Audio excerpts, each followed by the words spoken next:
everybody, this is the second of our z-score videos, and today we're going to talk about z-scores and percentiles. In statistics, the percentile is the score for which a specified percent of the data is below the given percent.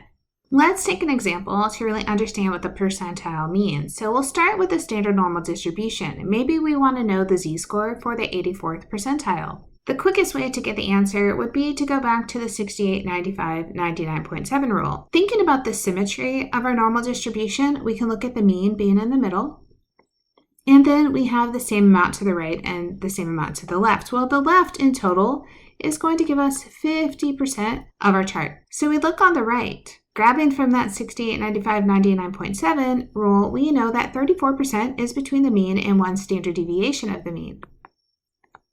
When we put that together, 34% plus 50% is 84%. So we know that this z is equal to 1 is the 84th percentile. So 84% of the data is to the left of this first standard deviation. So here's our 1. This was 34% here. This was 50% all to the left. So that says this z, which would be equal to 1. So the z equals 1 is the z-score for the 84th percentile. So what if we wanted to know the 98th percentile? This time we're going to use Desmos because drawing the picture really won't give us what we want. So we're going to use a command called the inverse CDF. To find the z-score for the 98th percentile, you're going to type normal distribution. You have to put parentheses, and then you put a period, and then you type inverse CDF, and you put the percent that you want Desmos to find. So we're going to put 0.98. So it's important to always put this in as a decimal as you're trying to do the conversion. CDF is cumulative distribution function. So cumulative means it's adding everything up until you get to that point. So let's try that. We're going to type normal dist. There's my parentheses to say I'm not changing my distribution. We're going to use standard normal. Inverse CDF. And then we're going to type 0.98. And this is giving me a z-score of 2.05374891063. To really show you what that means, let's type it again, normal dist. I'm going to hit find cumulative, and I'll zoom fit it. And I'm just going to type that z-score it gave me. Let's just put in 2.0537. And you can see it gave me 0.9799. So that's pretty close to 9.8. If I typed all of the digits, I would get the 9.8 that we asked for. So the cumulative part, see how it shades everything down to the left tail? That's our cumulative. So if we wanted to go back and look at the first one we did, which was the 84th percentile, so let's type in 84. It says 0.999, which we said, yeah, that would be about 1. And we can see there's our 84%. So cumulative says it's adding everything to the left until it gets to this particular z-score. So let's look at that a little more in depth and with some application. The number of calories burned in a 30-minute spin class was recorded using fitness watches. The data found an average of 381 calories with a standard deviation of 27 calories. Let's find the number of calories that correspond to the 98th percentile. We're going to go right back to Desmos, but we need to remember to use our mean of 381, our standard deviation of 27 to figure out the calories that correspond to the 98th percentile. So I'm going to start from the beginning, normal distribution, and I need to put in the 381 as my mean. I need to put in the 27 as my standard deviation. I'm then going to hit a period and say do inverse CDF. And this is where I type in 0.98 for it to give me the calories.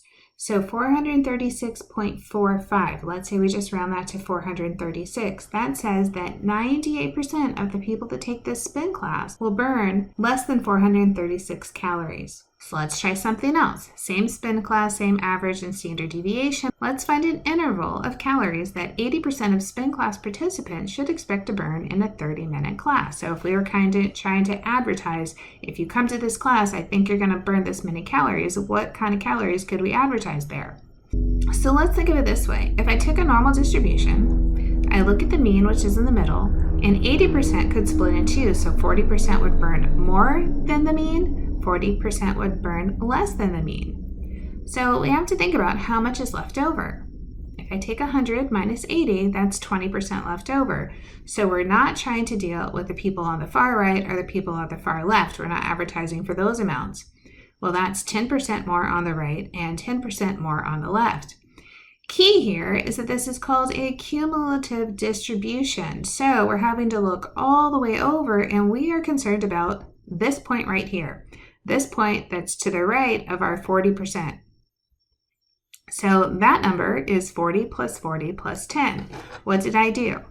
I added this 10, this 40, and this 40 to say this is the z-score I'm looking for right here where this arrow is. So when I go over to do my inverse CDF, I want to do that for 90%.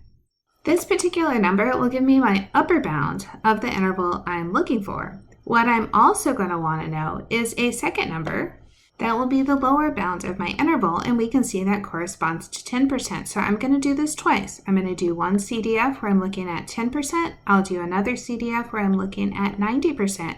And together, that'll give me my lower bound and my upper bound of how many calories we expect 80% of people to burn at this spin class. All right, so we already have our normal distribution, we have our mean and our standard deviation. We want to change this to 90%, and it says 415.6, so let's type that so we remember it. And then let's also go back and change this to a 10, so 10%, which says 346.4. Here's our final answer that we expect 80% of participants to burn between 346.4 and 415.6 calories in the 30-minute spin class. So let's switch our situation. Let's say an entrance exam for an elite training school has an average score of 127 and a standard deviation of 11. Let's find the score needed to be in the top 5%. Bringing back that normal distribution, we think about the top 5% means I'm looking at 5% to the right. Well, 5% to the right says that we have 95% to the left. So when I'm looking up a z-score, I'm going to go right here, and this is my 95%. So back in Desmos, I type my normal distribution. I say that this time my mean was 127, standard deviation was 11. My inverse CDF, I'm trying to find the 95th percentile, so I type 0.95. Now we don't know anything about this test. We don't know if you can get partial grade, so we're just going to go with, let's round this to a whole number, and we're going to call it 145. So it says if we're this person trying to get to this elite training school and we want to guarantee that we're in the top 5% of the scores, then we need to score at least 145 on the test. Let's do one more example about percentiles. Our particular used car has an average resale value of $14,500 with a standard deviation of 825.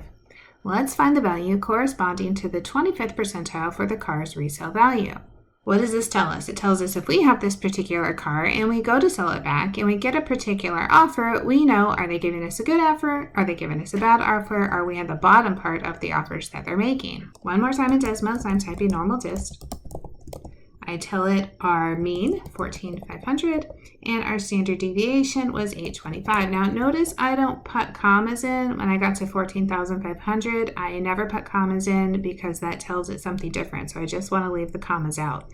Comma tells it the difference between the mean and the standard deviation. I don't use thousand place markers. After that, remember I had a period, inverse, CDF, and I want the lower 25th percentile, so 25% to the left, and it says that value is 13,943. So the bottom offers for this car on the resale value would be $13,943.55. So I hope that helps you get a little better idea of what percentiles are and why we need the normal distribution to find those values.